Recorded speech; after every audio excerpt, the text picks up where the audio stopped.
Welcome back mga kabanis. So ngayon pag-uusapan natin kung ano ba yung dahilan kung bakit nangangagat yung mga rabbits natin at bakit ba sila nangangagat bigla or kinakagat tayo ng bigla at paano ba natin yun may iwasan na makagat tayo ng mga alaga nating rabbits.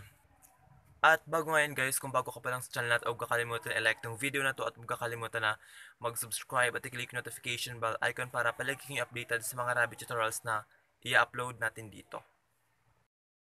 At remind ko lang kayo guys na once na kinagat kayo ng rabbits ninyo or nakagat tayo ng mga rabbit natin, ay wag po natin silang babatukan, wag po natin silang sasaktan, at wag po natin silang papaluin. Kasi po, once na ginawa natin yon, once na pinalo natin sila, nasaktan natin sila, ay maaaring mag-cause pa yun lalo ng maging aggressive yung mga alaga nating rabbits at matakot sila sa atin at baka mawalan sila ng tiwala sa atin na alagaan sila. At ayun, pwede rin mag-cause or maging dahilan ng pagkagat nila sa atin or kagatin lalo nila tayo dahil sa nagiging aggressive na sila if ever na paluin natin or saktan natin yung mga alaga nating rabbits once na nakagat nila tayo. Kaya yun guys, remind lang sa inyo na wag po natin silang sasaktan or papaluin once na nakagat po nila tayo, para rin hindi mawala yung tiwala nila sa atin. So, ano nga ba yung mga dahilan? Una ay kung stress yung rabbit mo or kung nakakaramdam siya ng pagka-stress.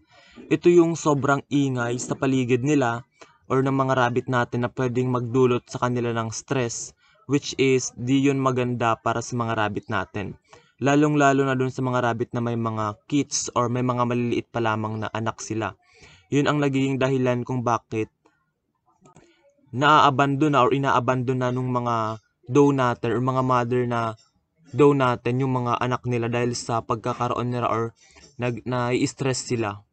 At minsan yan rin yung naging dahilan kung bakit nangangagat yung mga alaga nating rabbits dahil ayaw nila sa maingay na paligid. Dahil kung maingay yung paligid nila or yung environment na mayroon yung rabbit natin na pinaglagay natin sa kanila ay ayun, pwede yung mag-cause ng pagka-stress sa kanila na pwede rin maging dahilan kung bakit nagiging aggressive sila at kinakagat tayo ng mga alaga nating rabbit.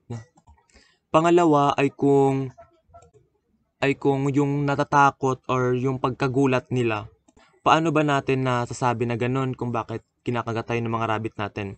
Tandaan natin na prey animals ang mga alaga nating rabbit kaya natural sa kanila na maging matatakutin at magugulatin. Kaya naman kung hahawakan mo ang rabbit mo, make sure na yung hindi sila magugulat at dapat dahan-dahan lang dahil once na nagulat yung rabbit mo at nagpanic yan, so may tendency na makakagat tayo niyan. Dahil once na nagulat natin yan ng bigla, ayun, may tendency na makakagat talaga tayo ng mga alaga nating rabbits. Pangatlo ay kung ang mga rabbit na hindi nakapon o hindi natanggalan ng matres. Bakit ba yan nagiging dahilan kung bakit nangangagat yung rabbit natin? Kung wala kayong plano na i-breed or magparami or paramihin yung rabbit ninyo at kung yung gusto nyo lang talaga ay pang pet lang talaga, mas okay na ipakapon natin sila.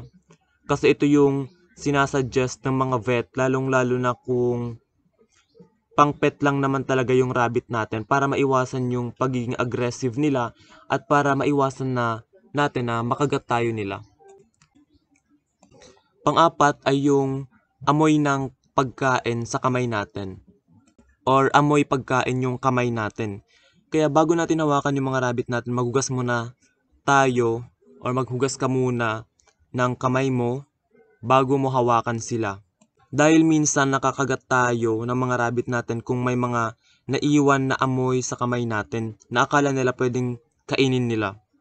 Minsan naman aksidente tayo nakakagat ng rabbit natin, katulad ng example, magpapakain tayo ng rabbit natin tapos sa sobrang pagmamadali ng mga rabbits natin na kumain, ay imbes na yung pagkain yung makain nila, minsan na pagkakamalan nila na pagkain yung kamay natin o yung daliri natin. Dahil ganun din guys, na-experience ko na rin yun dati, na sa sobrang pagmamadali nila na kumain, ayun na kagat nila yung daliri ko talaga. Kaya naman, once na magbibigay tayo ng lalong-lalo na sa pellets, ingat-ingat din tayo guys bago natin bigyan sila ng pellets para di tayo makagat ng mga alaga nating rabbits.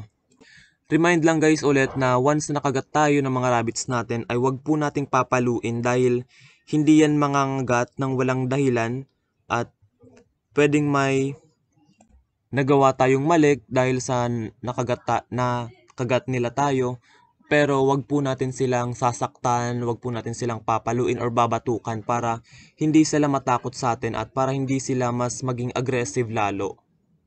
So ayun lang guys yung mga posibleng dahilan kung bakit tayo nakakagat ng mga alaga nating rabbit, at if ever man na makagat tayo ng mga alaga nating rabbit ay wag kayong mag-alala dahil wala tong rabies or walang rabies yung mga alaga natin. Kaya ang kailangan lang natin gawin ay hugasan lang natin yung parte ng katawan natin na nakagat nila at pahiran to ng alcohol or betadine.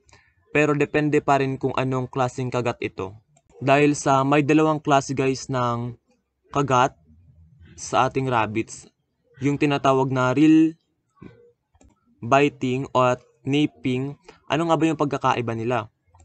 Yung nipping, ito yung once na kinagat tayo ng alaga nating rabbit at hindi siya bumaon totally sa balat natin at di siya nagdugo at di naman siya yung sobrang sakit, yun yung klase na tinatawag na nipping. Minsan ginagawa nila yan kasi kung may gusto silang hingiin sa atin, like gusto ng pagkain. Minsan naman nagninip sila kung gusto nilang kunin yung attention mo or yung attention natin. So yun guys yung nipping. Ano naman yung real biting?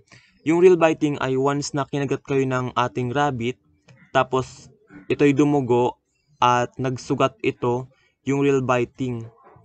Yun yung real biting guys na tinatawag.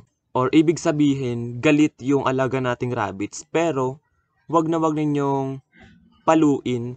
Hawakan nyo lang ng mabuti at hawakan nyo rin yung kanilang ulo or himas-himasin nyo para kumalma yung mga alaga nating rabbits. So ayun lang guys yung pagkakaiba ng nipping at real biting. So yung nipping, ito yung mga alaga nating rabbit na once na kinagat tayo, ito yung hindi siya bumaon totally sa balat natin at yung hindi siya nagdugo. While yung real biting naman, ito yung once na nakagat tayo ng mga alaga nating rabbits tapos dumugo ito at nagsugat, yun yung tinatawag na real biting.